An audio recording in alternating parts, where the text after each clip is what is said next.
He was a dangerous person. Nobody knew what he was going to do. And he just walked in there in front of witnesses and shot the man in the head. In 2009, we interviewed gangster and former Kray associate Freddie Foreman. Everyone happy? Standing by? He was linked to 3 Gangland murders and spent 16 years in prison. He was drunk and high on drugs, and he had a shotgun and he was going to shoot any one of the Krays. Freddie Foreman, otherwise known as Brown Bread Fred, Cockney rhyming slang for Dead Fred. I hope you got my best side. Well, I'm a South London boy, really, and I only came over to the East End to live when I had to cross that river. That when you go from South London to the East London, you was in a different territory, you know. Whereas in South London, if you walked down the street, you was recognised by the old bill, and they could pick you up easily, you know. So it was a sort of safe haven for me at that time.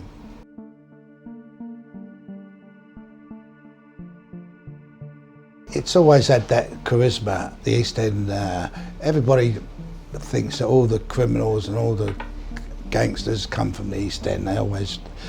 It's got that sort of reference about it, but it's no different to South London and other parts of London. It's all had their rough areas. It wasn't just the East End of London. When you think they say that the Krays ruled London, they didn't rule London.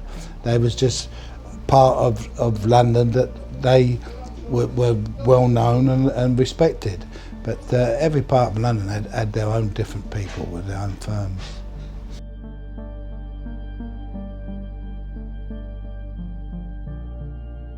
I met them through Charlie, their brother Charlie, who was older than him, and the oldest brother. And he, working with a buyer who used to buy crooked goods, you know, to put it that way, which covered a whole range of different things.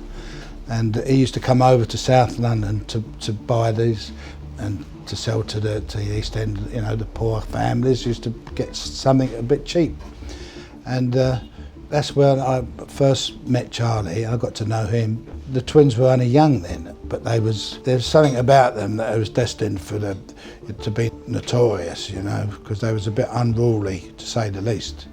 I remember the first time I went to their home, and they were out in the backyard punching the daylights out of each other, you know, and the old man and Charlie had to go out and stop them.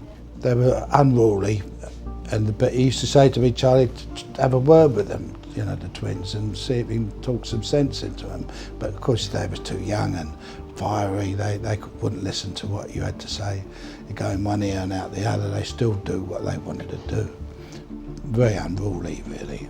Well, out of the two twins, I preferred Ronnie out of the two of them, though he was definitely a sick boy. He was sick. I mean, he was on medication very young. I mean, the medication he used to take would knock a horse over, you know, as he got older. He used to go into these manic, depressive mood swings, and you never knew what he was going to be from one day to the next. Ronnie, he was very, very generous, very honourable, and if he said something, he gave his word, then he would keep his word. Where Reggie would be inclined to sit on the fence a little bit, you know.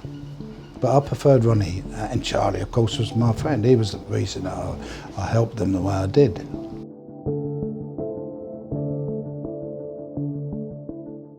Well, they had the local people around them who was sound, solid people, but they employed people who come down from Glasgow and different parts of the country who had no pedigree. In London, you know fathers, you know uncles and grandfathers, and you've got this history that you can go back on from certain families, and you know they're sound and solid people because they come from that background.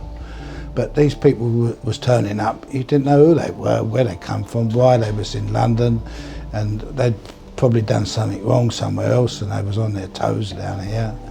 And they employed all the wrong people, and then the twins was doing their own villainy. If they delegated certain members of the firm, they'd make out they was going out to do things, and they'd come back and make some excuse or some fanny or other, saying that something went wrong or this went wrong.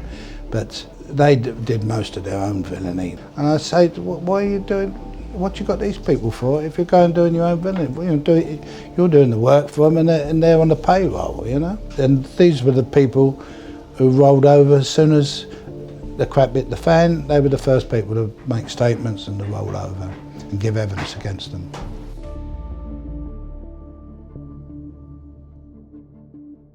Oh, they were, yeah, they were. Over a period of time, their reputation spread. But when it first started, people went to them because if they had a troublesome business, a nightclub or a public house where it's a bit rough, they would welcome the twins into the business and put them on a wage because they would have no more trouble.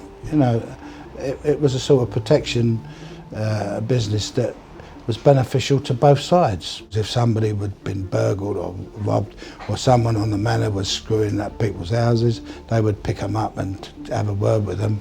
And I suppose in a sense it was a safer place when they was around here, because you didn't have the liberty takers, you know, taking liberties. If anyone took any liberties, it'd be them, nobody else, you know. But there always has been that moral code that, you know, if you can't do the time, you don't commit the crime. But there was an era where you had to have respect, and if anyone did anything wrong, the slightest little thing, I mean, a politician can go and commit all sorts of fraud or commit perjury or whatever they do.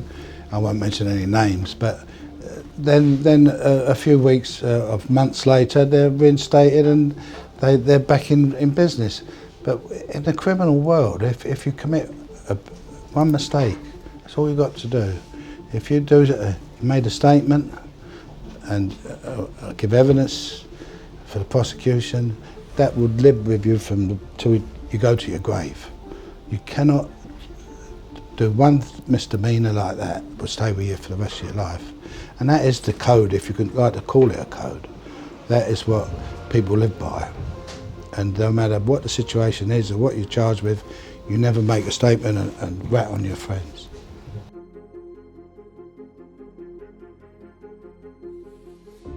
There was always celebrities coming over to see him. Barbara Windsor was the first one, of course, because she became a great friend, and she helped my son Jamie out in his career when he started acting. I mean, there were endless people coming over. I mean, and all the boxing world, like all the fighters from America, all the top fighters, Rocky Graziano, Archie Moore. I mean, you met all the top fighters, I was very impressed, because I was very excited about meeting people like that, more so than the stars, you know, and the old timers like Ted Kid Lewis, Jack Kid Berg, and all from the East End, world champions, you know. Their reputation spread even to America. I mean, I met Judy Garland, I met Sophie Tucker, I met Jane Mansfield, and Billy Daniels, the people that I met through just being associated with the twin. Because when all the stars came over here and appeared at the Pagao or different shows in the West End, they always sought out the twins for some reason or other. I don't know why, but it wasn't as though they were supplying them with drugs or anything, you know, to get any drug. They wouldn't touch anything like cocaine or puff. They never used anything like that. And in the moral code, getting back to that, you know, you wouldn't go to work with someone who was puffing up. Couldn't go to work. It's like being an alcoholic who's a drunk and he's not reliable. You know, he mess up on a business. So you couldn't take that risk with people who was puffing or taking drugs of any kind, or being an alcoholic. You know, they was a no-go area, and you wouldn't employ them to go to work on anything. You know.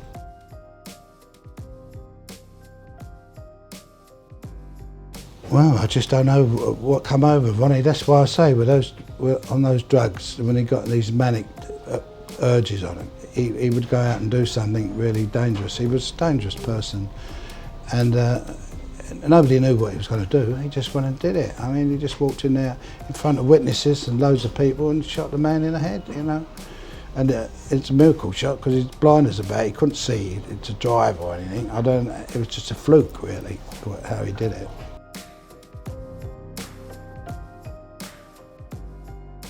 Well, it's something I don't really want to discuss about manner because I stood trial for the murder.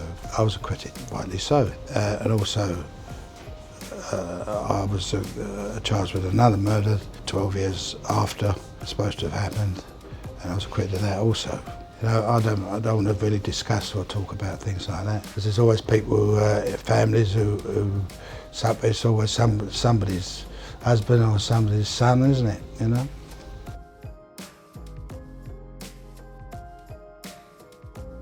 You know, it took 40 years for me to find out exactly what happened and the reasons why that they did kill him that particular weekend. But it wasn't intentional at first, because what happened, they'd paid him to do a certain job, which he never did, and he got drunk and he was always high on drugs, Jack. I knew Jack, I'd been to his house and one or two things. Same as George Cornell, I'd been to George Cornell. I knew George, he was a friend of mine.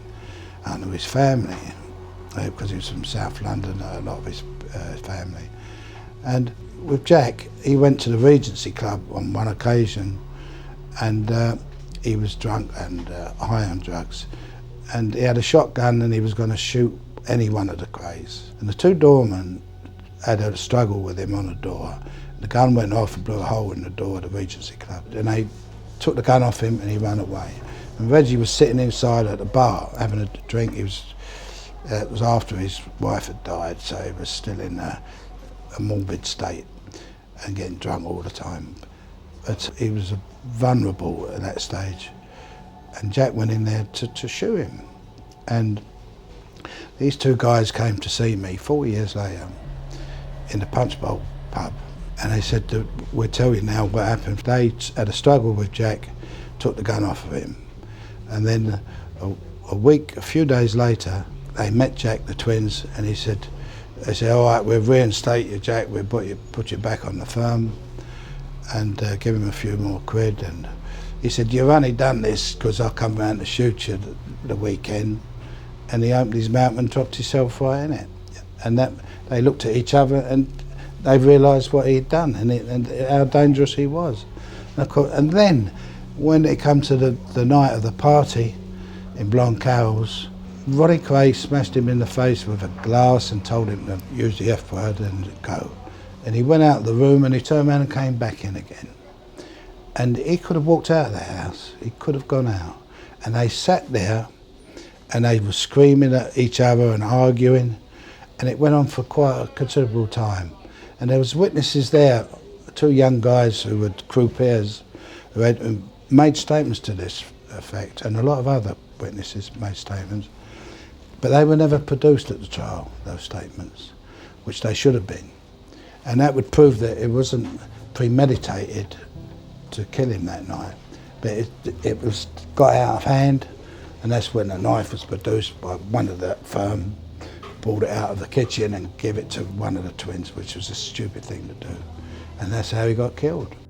Freddie Foreman was sentenced to 10 years for his involvement in the disposal of Jack the Hat McVitie's body. You just have to get on with it. I mean, it's part of the course, as they say. You know, if you live this sort of life that I've led, then you expect a few hiccups along the way. He was later sentenced to 9 years for handling the proceeds from the Shoreditch Security Express robbery, the largest cash robbery in the UK at the time. And I paid my penalty for, I spent about 16 years inside, so I've had 2 10s. And I was at the Old Bailey in 1948 on grievous bodily harm, you know, #1 court, and I've always appeared at the #1 court. It's like people, when they say, I was on Broadway, if you was a singer, I was at the Old Vic, if you're an actor. And you get people say, I got time, I was at the #1 court at the Old Bailey, as though it's something special, you know. But it turns out I've been there every time I've been there, 6 times, you know.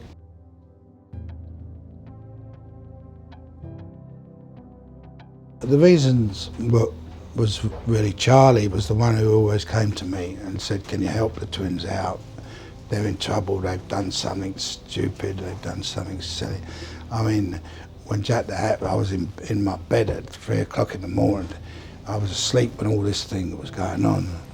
And they wanted me to help them out, to clear up the scene afterwards. But Ronnie used to send over, I saved a lot of people from being injured and being killed, really, because when he was in these moods, I used to talk him out of these things, say, you're just a silly one, what are you doing this for? It don't represent this. Why jeopardise people's liberties? People got to clear up after you, when you've had a manic turn like you're doing, pacing up and down, smoking a cigarette with the bases on up and down like a caged lion, And he used to send people out to go and pick people up and bring them back, and to somebody's house, somebody's front room, and say, don't find them. And they used to come back and say, no, we couldn't find, they wasn't there. He'd say, did you go to that club or this pub? They say, yeah, but it happened on one occasion when he got me over there, and I talked him out of it. Everything was sorted all right, he's calmed down. He sent people out to find a certain person who was a good fellow. He's still around today, and I talked him out of doing it. And just as I'm about to leave, the doorbell rings. Oh no, they haven't come back with him, have they? As soon as I opened the door, I would have pushed him in, made him run. But they winked at me and said, it's all right, we haven't got him, we haven't pulled him back. And he was a face and a good fellow, a good chap. But these were these situations that was really getting out of hand, and I used to say to Charlie, I can't have this anymore, this is ridiculous. You're jeopardising everybody involved over him on these bloody drugs that he was getting prescribed, Stupid. But they seem to be on a course that, self-destruct, say, or whatever, especially after Reggie lost his wife. It was on a downward spiral,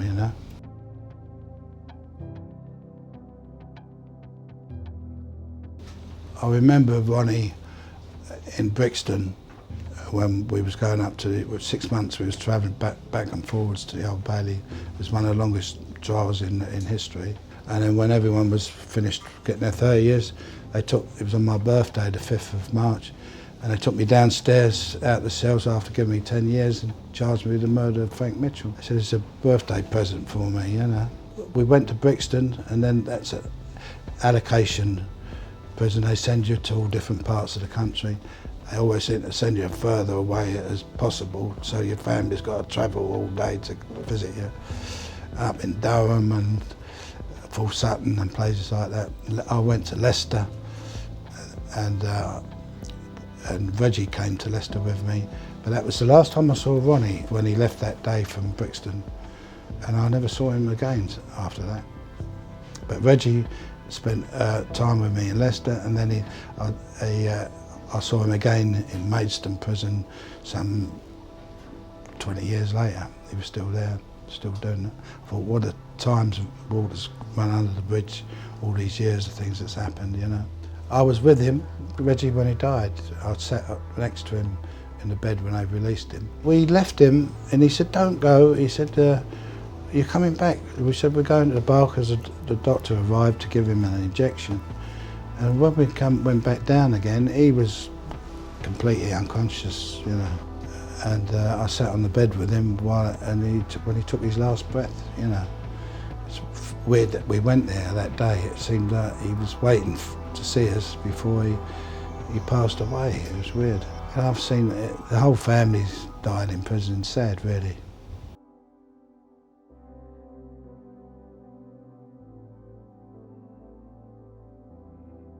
Well, don't commit crimes or form gangs and protection rackets. That's the message. Well, the police made sure that Charlie wound up getting arrested years later, who never saw any drugs or wasn't involved in drugs, but got 12 years when he was 72 years of age, and he died in prison as well. So what sort of a legacy is it leave for young generations who are coming through to say, well, look what happened to them. You want to follow in their footsteps? The three brothers all died in prison.